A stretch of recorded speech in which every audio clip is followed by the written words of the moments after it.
یہ ایک ٹرینڈ پایا جاتا ہے لوگوں میں کہ وہ روزہ تو رکھ لیتے ہیں لیکن نماز کے معاملے میں لاپرواہی کرتے ہیں، اور کوئی نماز پڑھ لی اور کوئی نہ پڑھی یا بالکل، لیکن روزے باقاعدگی سے 30 کے 30 پورے رکھتے ہیں. اس کے بارے میں بتائیے.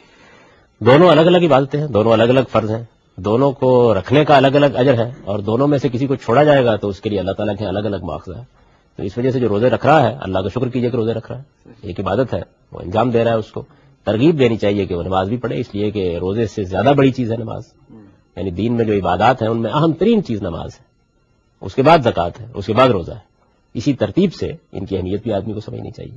تو نماز کے بارے میں تو قرآن مجید سے معلوم ہوتا ہے کہ وہ دنیا میں بھی کفر و ایمان کے درمیان حد فاصل ہے، اور قیامت میں بھی اللہ تعالیٰ نے اس کو یہی حیثیت دی ہے. قرآن مجید سے بھی یہ بات معلوم ہوتی ہے اور حدیث سے بھی معلوم ہوتا ہے.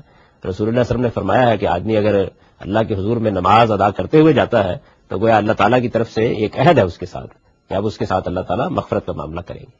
تو نماز کوئی معمولی چیز نہیں ہے. اس وجہ سے نماز کی یہی اہمیت ہے جس کو سمجھ کر جان کر آدمی کو نماز کا اہتمام کرنا چاہیے، توجہ دلانی چاہیے. لیکن یہ رجحان میرے نزدیک ٹھیک نہیں ہے کہ آدمی جو ایک نیکی کر رہا ہے اس کو مذمت کا ہدف بنا لیا جائے.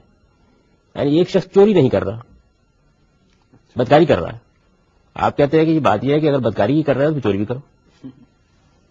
یعنی وہ اگر ایک برا کام نہیں کر رہا تو اللہ کا شکر ادا کیجئے. اگر ایک دوسرا